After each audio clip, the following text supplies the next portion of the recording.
오늘 우리가 함께 나눌 하나님의 말씀은 잠언 18장 1절에서부터 24절까지에 기록되어 있는 긴 본문의 말씀입니다.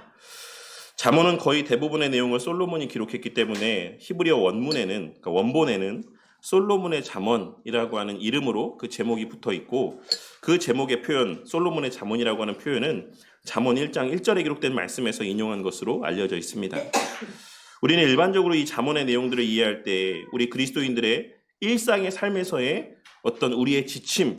교훈의 내용들이라고 생각하고 이 말씀을 읽는 경우들이 많습니다. 우리가 세상에서 그리스도인으로 살아가면서 그 삶의 현장에서 어떻게 살아가야 될지를 말씀하고 있는 교훈들이 이 잠언의 내용이다라고 이해하고 있는 경우들이 많이 있다라는 것입니다. 이 잠언에 기록된 내용들을 교회 안에서의 삶에 국한하기보다는 이 세상에 속하여 살아가는 우리 그리스도인들에게 있어 교회보다 어떤 면에서는 세상에서의 삶에 더 유익이 되는 교훈으로 이 말씀을 이해하고 받아들이는 경우들이 많이 있다라는 것입니다. 물론 하나님의 말씀은 교회 안에서뿐만 아니라 우리의 이 세상에서의 모든 삶과 또 모든 영역에서의 시간들과 함께 하는 것이기 때문에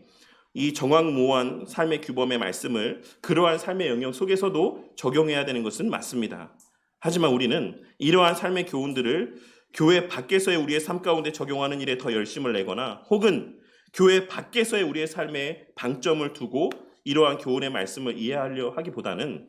이 말씀이 당시 이스라엘 백성들에게 주신 그들의 공동체 안에서의 삶의 규범과 교훈으로 주신 말씀인 것을 기억하고, 먼저 우리가 속한 영적 이스라엘 공동체라고 할 수 있는 이 주의 몸된 교회 공동체 안에서의 우리의 삶의 규범과 교훈으로 이 말씀의 의미를 이해하고 또한 실제로 적용하기 위해 애쓰는 자들이 되어야지만 될 것입니다. 그리고 오늘 우리가 함께 나눌 이 말씀 또한 그러한 측면에서 함께 살펴보는 시간을 갖기를 원합니다. 이 시간 이스라엘의 역사 가운데 뿐만 아니라 오늘날 이 시대를 살아가는 모든 인류에게 있어 공의, 인간의 역사상 가장 지혜로운 사람이었다라고 일컬어지는 솔로몬이라고 하는 한 인물을 통해 하나님의 택하신 자들에게 주시는 이 하나님의 교훈의 말씀의 의미를 바르게 깨닫고 우리의 유일한 안식처요 보호자 되시는 우리 예수님 안에서 온전한 보호와 인도하여 주심의 복을 풍성히 누리고 만끽하는 저와 우리 모두가 되기를 바랍니다. 먼저 오늘 말씀은 무리에게서 스스로 갈라지는 자에 대한 말씀으로 시작을 하고 있으므로 이 18장에서 말씀하고 있는 요지가 공동체와 관계된 교훈이라고 하는 사실을 솔로몬은 분명하게 먼저 드러내 보여주고 이 말씀을 시작하고 있습니다. 오늘 이 전체 18장 말씀의 중심에는 우리가 함께 봉독했던 10절과 11절의 말씀이 그 중심에 자리하고 있다라고 할 수 있는데, 그 10절과 11절의 말씀을 중심으로 1절에서부터 9절까지의 말씀은 하나님의 백성들의 공동체성을 파괴하는 행위에 대한 말씀이 자리하고 있고, 12절에서부터 24절까지의 말씀 가운데에는 하나님의 백성들의 이 공동체를 견고히 세우기 위한 권면의 내용들, 실제적인 권면의 내용들이 기록되어 있다라고 할 수 있습니다. 그리고 이러한 구조 속에서 먼저 오늘 이 본문의 중심에 자리하고 있는 10절과 11절에 기록된 말씀의 의미를 먼저 생각해 보자면, 본문에서 의인이라고 표현되고 있는 하나님 나라에 속한 자, 오늘날 우리에게 적용하자면 그리스도의 의를 전가받음으로 하나님 앞에 의인이라 여김받는 그리스도께 접붙임받은 자들은 여호와의 이름으로 달려가서 안전함을 얻는다라고 말씀하고 있는데, 본문 말씀에서의 안전함이라고 번역되어 있는 표현은 문자적으로는 높은 곳에 위치하게 된다라는 의미의 표현으로서 이는 오직 그리스도께로 향하여 그 그리스도 안에 거하는 자들만이 그 어떠한 것도 영향을 미칠 수 없는 가장 높고 가장 안전한 곳에 자리하게 되고, 또한 진정한 의미에서의 존귀의 여김을 받게 된다라는 사실을 말씀하고 있는 것이다라고 할 수 있습니다. 왜냐하면 여호와의 이름은 역대하 7장 16절에 기록된 말씀인 이제 내가 이 성전을 택하고 거룩하게 하여 내 이름을 영원히 그곳에 두리니 내 눈과 내 마음이 항상 거기에 있으리라 라고 하신 말씀과 열왕기상 8장 29절에 기록된 주께서 말씀하시기를 내 이름이 거기에 있으리라 하신 곳, 이 성전을 향하여 주의 눈이 주야로 보시오며 라고 기록된 말씀에서와 같이 성전에 두시겠다라고 말씀하셨고, 그 성전은 곧 우리 주 예수 그리스도를 예표하는 것이며, 또한 그와 동시에 그의 몸으로서의 교회의 공동체를 의미한다라고 할 수 있기 때문에 그렇습니다.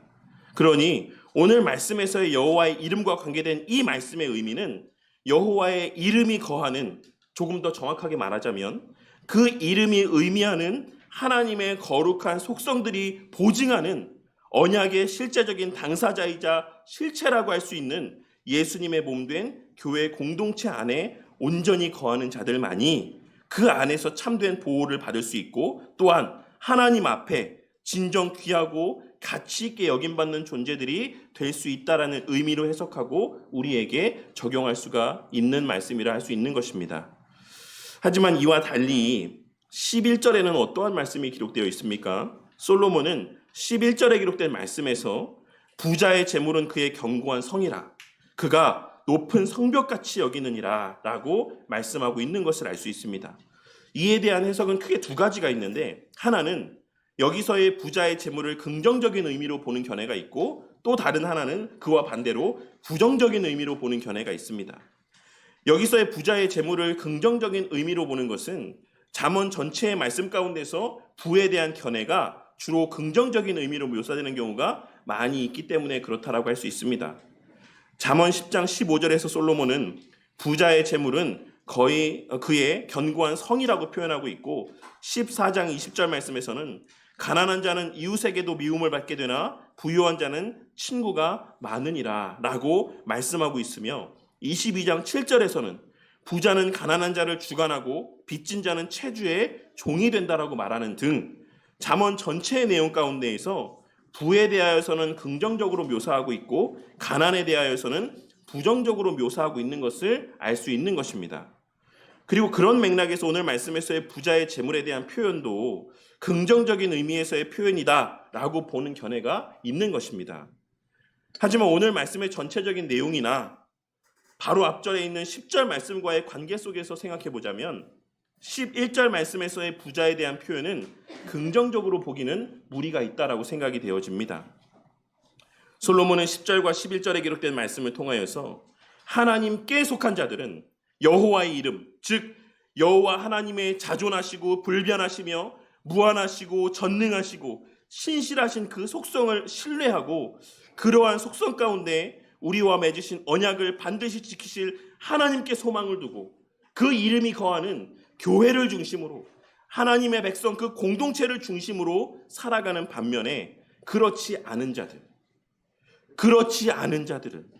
즉 세상에 속한 자들은 재물을 그러한 대상으로 여기며 살아간다라는 사실을 이 말씀을 통해 대조적으로 말씀하고 있는 것이다라고 할 수 있는 것입니다. 하나님께 속한 자들은 주의 몸된 교회의 소망을 두고 교회를 의지하며 그 교회 안에서의 안식을 누리며 그것에 소망을 두고 살아가는 반면, 그렇지 않은 자들은 물질의 소망을 두고 살아간다, 물질을 하나님과 같이 여기며 살아간다 라고 하는 것을 말씀하고 있는 것입니다. 마치 돈의 힘, 물질의 힘이라고 하는 것이 영원하고 불변하며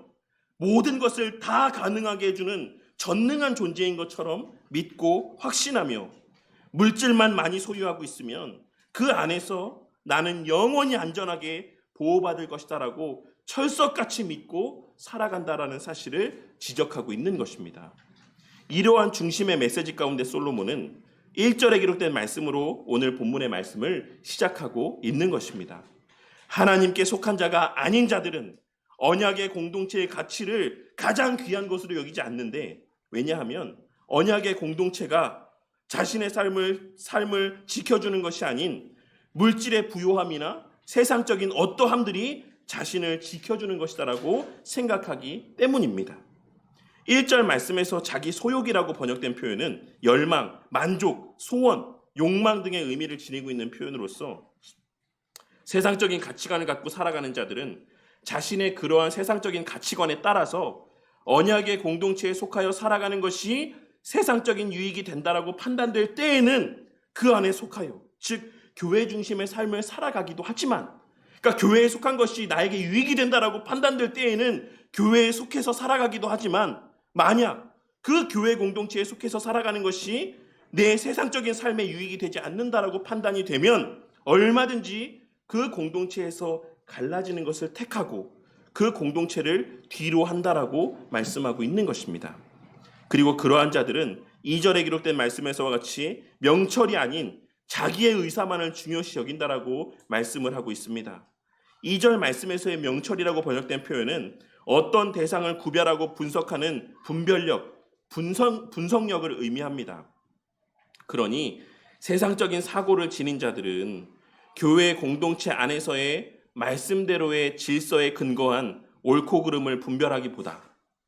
세상적인 사고를 지니고 살아가는 자들은 교회 공동체 안에서 말씀대로의 질서에 근거하여서 옳고 그름을 판단하기보다는 자기 생각의 옳고 그름대로 판단하며 그것을 이야기하고 그 기준에 따라 더 효율적이고 더 이익이 되는 방식, 철저히 자본주의적인 사고와 경제적인 실리를 따지는 방식으로 판단하고 평가하며 그러한 방식을 더 선호하고 기뻐하고 즐겨한다라고 말씀하고 있는 것입니다. 성경 말씀에 무엇이라고 기록되어 있든지 간에, 하나님께서 뭐라고 말씀하셨던지 간에 공동체 가운데 실제적으로 유익이 되고 자신에게 실제적으로 유익이 되기만 하면 그 방식을 더 선호한다라고 말씀하고 있는 것입니다. 그리고 이 말씀은 대칭 구조로 쓰여져 있는 오늘 본문의 말씀의 맨 마지막 말씀과 연결되어져 있는데, 이와 같이 세상적인 가치와 판단에 따라 무조건적인 양적인 성장만을 추구함의 그 결과는 24절에 기록된 말씀에서와 같이 반드시 해를 당하게 될 것이다라고 말씀하고 있는 것이라 할 수 있는 것입니다. 그리고 이는 오늘날의 수많은 교회들이 나타내 보이는 행태와도 일치되는 모습이다라고 할 수 있을 것입니다. 하나님께서 무엇이라 말씀하셨는지 그것을 판단의 기준으로 삼기보다는 사람들이 어떻게 하면 더 많이 모일 수 있느냐, 어떠한 방식을 사람들이 더 선호하느냐, 우리가 어떻게 목회를 하고 어떻게 설교를 하고 어떻게 교회를 유지해야 사람들이 그 교회를 발걸음하기를 즐겨하고 더 많은 사람들이 모일 수 있겠느냐, 이것이 오늘날 사람들이 교회 안에서의 나타내 보이는 가치 판단의 기준이 되는 것이고, 그러한 모습에 대해서 오늘 말씀에서 하나님께서는 그와 같은 양적인 성장만을 추구하는 세상적인 가치에 사로잡힌 모습들은 반드시 해를 당하게 될 것이다라고 말씀을 하고 있는 것입니다. 그리고 그와 같은 세상적인 판단과 사고 가운데 행하는 목적만을 중시하고 결과만을 중시하는 자들은 앞서 말씀드렸던 것처럼 성경에 어떻게 기록되어 있든지를 상관치 않을 뿐만 아니라 자신의 그 말과 행동이 속한 교회 공동체 안에 어떤 결과를 초래하게 될지도 전혀 고려하지 않은 채 그저 자신이 옳다라고 생각하면 그것이 어떤 말이든 그것이 어떤 생각이든 어떤 행동이든 주저없이 행동하고 그것을 즐겨하며 기뻐한다라고 말씀하고 있는 것입니다. 그리고 그러한 자들을 가리켜 솔로몬은 3절에 기록된 말씀에서와 같이 악한 자라고 말씀하고 있습니다. 설령 그 사람들은 그 자신에 대해서 말하기를 나는 교회를 위해서 이렇게 말한 거다, 나는 교회를 세우기 위해서 이렇게 행동한 것이다, 내가 이렇게 행동한 거는 더 많은 사람들, 교회가 더 양적으로 성장하기 위해서 이렇게 말하고 행동한 것이다 라고 항변할지 모르겠지만, 하나님께서는 그러한 자들을 가리켜 소자 한 사람을 귀하게 여기지 아니하고 더 많은 자들을 모으고 그 교회를 더 세상적인 가치에 따라 효율적으로 운영하기 위해서만 행동하는 그 모든 행함들을 하나님께서는 악한 자의 모습이다라고 말씀하고 있다라는 사실을 우리는 놓치지 말아야지만 된다라는 것입니다. 우리는 성경에서의 죄와 악이라고 하는 것은 하나님의 뜻에서 벗어나거나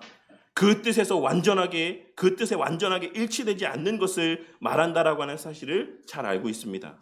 그리고 그런 맥락에서 하나님께서는 솔로몬의 입술을 통해 타인을 배려하지 않고 공동체의 가치, 그 하나됨의 가치를 귀하게 여기지 않은 가운데 자기 소견에 옳은 대로 말하고 행동하는 그 모습, 마치 기업인과 같이, 그 기업을 운영하는 CEO와 같이 그저 실리적이고 실제적인 유익이 되는 일들만을 기준으로 삼아 행동하는 그러한 모습이야말로 악한 모습이다라는 사실을 말씀하고 있으신 것이며, 그러한 자들에게는 멸시와 능욕, 곧 수치와 부끄러움이 있을 것이다라고 경고하고 있는 것입니다. 그런데 여기서 멸시와 능욕이라고 번역되어 있는 이 표현은 일반적으로 사람들에게는 다른 의미로도 사용되는 표현이긴 한데, 이는 여성의 외음부, 즉 여성의 생식기의 바깥 부분을 표현하기도 하는 표현입니다. 그러니까 이 단어, 멸시라고 번역되어 있고 능욕이라고 번역되어 있는 이 표현은 일반적으로 사람들의 사회 안에서는 여성의 생식기를 비하하고 나타내 보이는 표현으로도 사용되었던 표현이다라는 것입니다. 솔로몬은 의도적으로 당시 시대 가운데 가장 부끄럽고 어떤 면에서는 수치스러울 수 있는 이러한 자극적인 단어를 사용함으로써 그와 같이 교회 공동체의 가치를 뒷전으로 하고 오직 이기적인 자기중심적인 사고와 세상적인 가치관 하에서의 나타내 보이는 말과 행동들이 하나님 보시기에 얼마나 악하고 추한 모습인지, 수치스러운 모습인지를 드러내 보여주고 있는 것입니다. 반면에 명철한 사람의 입을 통해 증거되어지는 지혜로운 말은 풍성한 유익이 있다라고 말씀하고 있는데, 사실 여기서 명철한 사람이라고 번역된 표현은 의역입니다. 원문에는 그냥 이씨, 즉 그냥 사람이라는 단어, 그냥 남자라는 단어로 기록이 되어 있는 것입니다. 그리고 솔로몬은 이와 같은 의도적인 단어의 사용을 통해서 하나님께 속한 그냥 일반적인 정상의 사람이라면, 하나님께 속한 그냥 일반적인 정상적인 사람이라면 다 지혜롭고 명철한 말을 하게 되어 있다라는 의미를 이러한 표현을 통해 나타내 보여주고 있다라고 할 수 있습니다. 그리고 이를 통해 하나님께서는 인간의 이기적이고 세상적인 가치관을 따르는 모습은 정상적인 모습이 아닌 타락 이후에 왜곡되고 변질된 모습이라는 사실을 함께 나타내 보여주고 있으신 것이다라고 할 수 있는 것입니다. 교회의 양적인 성장을 추구하는 모습, 더 많은 성도들을 끌어모아서 외적인 힘을 과시하고자 하는 이런 모습들은 그것이 본래 하나님의 나라에 속한 백성들의 모습이 아니라 왜곡되고 타락한 악한 본성에 기인한 모습이다라고 말씀하고 있으신 것이다라고도 우리는 이해할 수 있는 것입니다. 그러면서 이어서 악인을 두둔하거나 의인을 억울하게 함으로 의로운 삶을 가로막고 악한 삶을 조장하는 행위 또한 선하지 않은 것, 즉 공동체에 유익하지 않은 일일 뿐만 아니라 하나님 앞에 합당치 않은 모습이다라고 말씀하고 있습니다. 그리고 뒤에 이어지는 6절에서부터 9절까지의 말씀 가운데는 말과 관계된 악한 모습들을 말씀하고 있는데, 하나님께서는 악한 자는 그 입의 말로 다툼을 일으키고 매를 자청한다라고 말씀하며, 악한 자의 입술의 말은 타인에게 해를 끼칠 뿐만 아니라 그 자신에게도 해가 되는 결과를 초래하게 된다라고 말씀하고 있습니다. 하지만 그럼에도 불구하고 그것이 타인에게도 해가 되고 자신도 해하는 결과를 초래함에도 불구하고 그 남을 험담하거나 혹은 분란을 조장하는 말들을 하는 것이 너무나도 맛있는 별식 같아서 그렇게 누군가를 깎아내리고 누군가를 험담하고 누군가를 비난하고 누군가를 정죄하는 말이 그 상대방도 해하고 자신을 해하는 일이 됨에도 불구하고 그 일을 끊지 못하는 것은 그 일의 맛이 별식과도 같이 너무나도 맛있기 때문이라고 말씀하고 있습니다. 그래서 그것을 끊기 힘들 뿐만 아니라 점점 더 그 사람의 깊은 데까지 내려가서 뿌리를 내리게 된다라고 말씀하므로 우리의 악한 말을 하는 행위들이 우리에게 얼마나 매력이 있고 힘이 있는가를 경고하고 있습니다. 그렇지 않습니까? 우리가 모여서 누군가에 대해서 칭찬하는 것보다, 누군가를 높여주는 것보다 은밀하게 누군가의 험담을 하는 것, 누군가를 깎아내리며 그 치부를 드러내며 이야기하는 것이 얼마나 즐겁습니까? 연예인들의 그 어떤 스캔들에 대해서,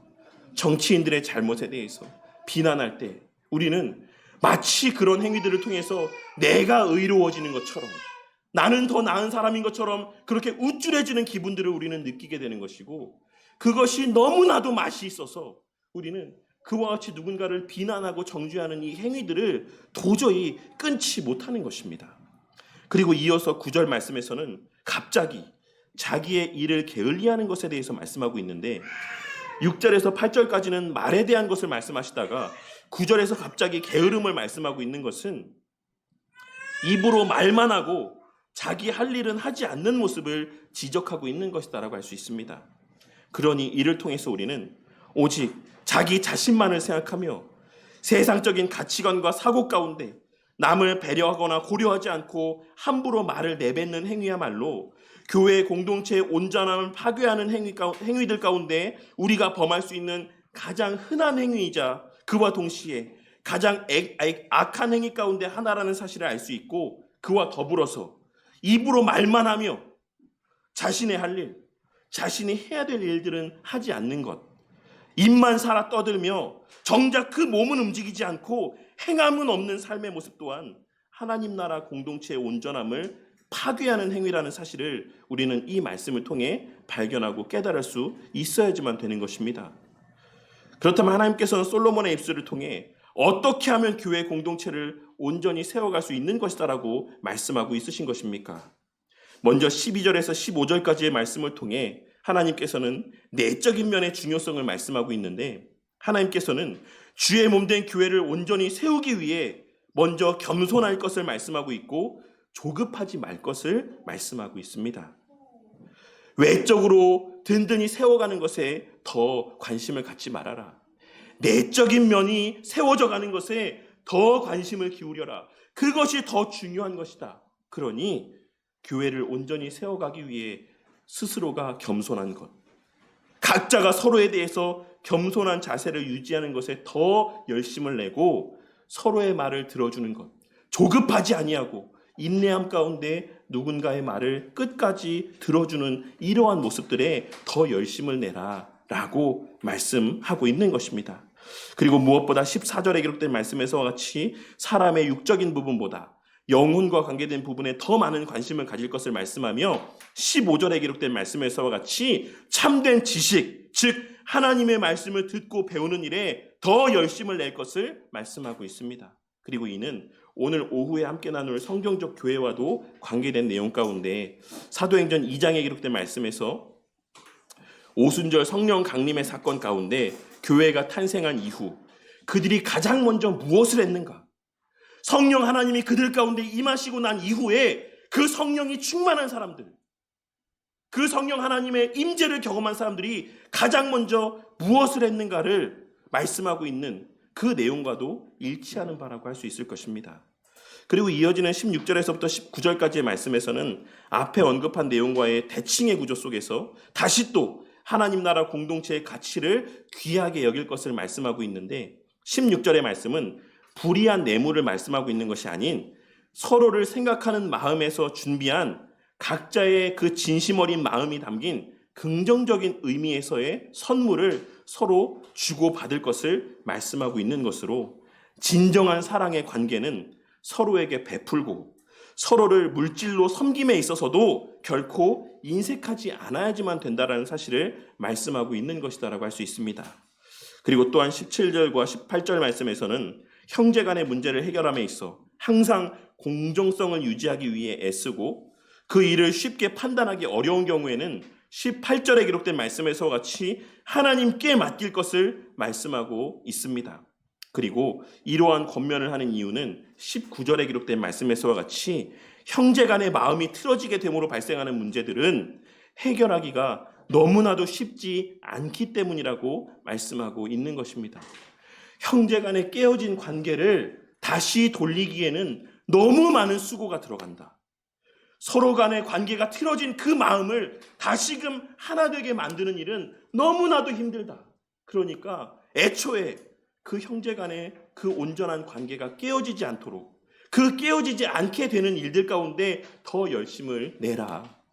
외적으로 성장하는 것에 더 많은 관심을 기울이기보다 내적인 그 관계가 깨어지지 않도록, 그 내적인 면에서의 교회가 하나됨을 온전히 유지할 수 있는 일들에 더 열심을 내라. 그것이 교회가 온전히 세워지는 데 있어서 우리가 더 관심을 기울이고 애써야지만 되는 일이다라고 말씀하고 있는 것입니다. 그리고 이를 통해 하나님께서는 어떠한 일이 있어도 우리의 부족과 연약으로 형제간의 하나됨의 관계가 깨어지고 서로 반목하고 미워하는 관계가 되는 일이 생겨서는 안 된다라는 사실을 강조하고 있으신 것입니다. 그리고 이어지는 말씀을 통해 앞서 언급했던 것처럼 다시 또 입의 말과 관계된 교훈들을 이야기하고 있으신데, 앞전의 말씀이 입으로 악한 모습을 나타내 보이지 말 것에 대한 소극적인 의미에서의 권면의 말씀이었다라고 한다면, 20절과 21절 말씀에서 말씀하고 있는 것은 유익이 되는 말, 덕이 되는 말, 사람을 살리고 영혼을 살리는 말들만을 그 입에 담을 것을 말씀하고 있는 것이며, 이는 적극적인 의미에서의 권면의 의미를 담고 있는 말씀이라고 할 수가 있는 것입니다. 앞서는 악한 말 하지 마라 라고 하는 것이다라면, 뒤에서는 오히려 그 입으로 선한 말, 의로운 말, 생명이 되는 말, 유익이 되는 말들을 하기 위해 애써라 라고 말씀하고 있는 것입니다. 그리고 마지막으로 22절에서부터 24절까지의 기록된 말씀을 통해 우리는 주의 몸된 교회를 온전히 세우기 위해 하나님께서 우리에게 허락하신 남편과 아내의 관계를 통해, 그리고 그로 말미암아 생겨나게 된 가정 안에서의 관계를 통해 교회 안에서 서로가 서로를 어떻게 여기고 대하여야 되는지를 알 수 있어야지만 될 것을 말씀하고 있는데, 이를 통해 우리는 그리스도인에게 있어서 결혼은 선택의 문제가 아닌 필수에 속한, 영역에 속한 문제인 것을 알 수 있고, 또 결혼의 목적은 결혼 그 자체에 있는 것이 아닌 주의 몸된 교회와의 관계 가운데 있다라는 사실을 알 수 있어야지만 될 것입니다. 그리고 그와 더불어 교회 공동체 안에 가난한 자와 부한 자로 인한 부조리가 생기지 않도록 주의할 것을 말씀하고 있습니다. 23절에 기록된 말씀은 이 세상에서도 흔하게 보여지는 모습인데, 부자들은, 가난한 자들은 잘못한 것이 없어도 마치 죄를 지은 죄인인 것처럼 누군가에게 간절히 호소하게 되고, 부자들은 자신이 죄인임에도 불구하고 마치 자기가 죄를 짓지 아니한 사람인 것처럼 떵떵거리고 당당한 태도를 나타내 보이는 악한 행태와 모습들을 꼬집는 말씀으로, 그런 모습이 교회 안에서도 있어서는 안 된다라는 것을 말씀하고 있는 것입니다. 교회 안에서도 헌금 많이 하는 사람, 봉사 많이 하는 사람, 사회적으로 지위가 높은 사람, 이런 사람들은 조금 잘못해도, 아니죠, 많이 잘못해도 그런 것에 대해서 함부로 지적하지 않고 권면하지 않고 권징하지 아니하고, 아무 힘없는 사람, 교회에 보탬이 되지 않는 것처럼 여겨지는 사람, 사회적인 지위가 낮은 사람들은 크게 잘못한 것이 없어도 그 죄를 크게 책망하고 가벼이 함부로 이야기하는 모습들이 적어도 교회 안에서는 나타나서는 안 된다라는 사실을 말씀하고 있는 것입니다. 그리고 이는 세상에서의 지위나 형편들이 교회 안에서의 모습에 있어서도 어떤 영향력을 발휘하거나 그러한 세상적인 조건들이 교회 안에서의 성도들을 판단하는 근거가 되어서는 안 된다라는 사실을 지적하고 있는 것이다라고 할 수 있습니다. 그리고 마지막으로 앞서도 말씀드렸던 것처럼 24절에 기록된 말씀을 통해 세상적인 사고와 가치관을 따라 무조건적인 양적인 성장만을 추구하는 것은 반드시 해를 당하게 되는 결과를 초래하게 될 것임을 말씀하므로, 공동체의 온전함을 위해서 우리는 단순히 양적으로 계속해서 더욱 성장해 가기를 바라고 그 일을 위해 열심을 내기보다는 참된 친구, 즉 우리의 참된 친구 되시는 예수님과 같은, 예수님을 닮아가는 참된 한 성도, 그리스도의 성품을 닮아가기를 소원하는 한 사람의 참된 성도를 세우는 것을 더 귀하게 여길 줄 아는 교회가 되어야 한다는 말씀으로 오늘의 이 말씀을 끝맺음하고 있습니다. 이러한 모습들이 때로는 너무 느린 것처럼 보여질 수도 있지만, 이렇게 한 사람 한 사람 세워서 언제 교회가 크냐, 언제 교회가 자립하냐, 언제 교회가 자라가냐 라고 생각이 될 수도 있겠지만, 결국 궁극적으로는 이것이 바로 주의 몸된 교회가 온전히 세워져 가고 하나님께서 당신의 교회를 세워가시는 하나님의 방식이라고 말씀하시며 오늘의 이 말씀을 끝맺음하고 있는 것입니다. 오늘 말씀을 통해 다시 한번 우리 각 사람을 불러 모아주신 이 교회라는 주의 몸된 교회의 가치가 저와 우리 모두의 마음 가운데 되새겨지는 은혜가 있기를 바랍니다. 저와 우리 모두는 교회를 떠나서는 아무것도 아닌 존재들입니다. 저나 우리 성도님들이나 우리 모두는 교회를 떠나서는, 교회 밖에서는 아무것도 아닌 존재들이라는 것입니다. 저와 우리 모두는 교회가 없이는 그 어떤 의미도, 그 어떤 가치도 소유하지 못한 존재들입니다. 이 말이 조금 심하게 들려지실 수도 있겠지만 그것이 성경이 증언하는 바이고 하나님께서 말씀하시는 바입니다. 우리의 가치는 오직 하나님 나라 안에서만 발현되어지는 것이고 우리의 의미는 오직 이 하나님 나라 안에서만 의미가 있는 것이다라는 사실을 깨닫게 되는 은혜가 있으시기를 바라는 것입니다. 저와 우리 모두의 삶에서 이 교회라는 공동체의 가치가 그저 수단으로서의 가치만을 가지는 것이 아닌 이 교회라는 공동체 그 자체가 우리 삶에서의 목적으로서의 가치를 지니게 되기를 바랍니다. 우리의 모든 삶이 이 주의 몸된 교회를 세워가는 데 목적을 둔 삶이 되기를 바란다는 것입니다. 왜냐하면 그렇게 우리를 통해 주의 몸된 교회가 온전히 세워져 갈 때 그로 말미암아 가장 큰 유익을 누리는 것은 내 옆에 앉은 사람이 아니라, 심지어는 하나님이 아니라 바로 우리 자신이기 때문에 그렇습니다. 그리고 무엇보다 주의 몸된 교회가 온전히 세워져 가는 것은 세상의 어떠함이나 물질의 부요함으로 말미암는 것이 아닌 오직 여호와의 이름이 계시하는 바와 같이 하나님의 자존성과 하나님의 그 약속하신 바의 불변성, 영원성과 같은 하나님의 거룩한 속성에 기초하는 것임을 깨닫고 그 하나님의 말씀하신 바에 따라 주의 몸된 교회를 온전히 세워가기 위해 말씀을 듣기에 힘쓰고 말씀을 배우기에 힘쓰는 저와 우리 모두가 되기를 바랍니다. 성령을 받은 무리가 가장 먼저 한 일이 사도들의 가르침을 받았던 것처럼 이미 성령 하나님을 받았음에도 불구하고 이미 성령의 충만함의 은혜를 그들 스스로가 받았음에도 불구하고 그들이 가장 먼저 했던 일은 사도들의 가르침을 받는 일이었던 것처럼 우리 안에 성령 하나님이 충만히 거하시는 것이 분명하다면 말씀을 듣기에 힘쓰고 말씀을 배우기에 힘쓰는 저와 우리 모두가 되기를 바란다는 것입니다. 이 세상의 모든 것은 다 변합니다. 사람도 변하고 상황도 변하고 우리가 가진 모든 것은 다 변하기 마련입니다. 이 세상에서 변하지 않는 것은 오직 하나님의 말씀뿐인 것을 깨닫고 눈 깜짝할 사이에 많은 것이 변하여 가고 있는 오늘날의 이 시대의 모습에 비추어 볼 때 때로는 미련한 것처럼 보이기도 하고 때로는 너무 더딘 것처럼 보여지기도 한다라 할지라도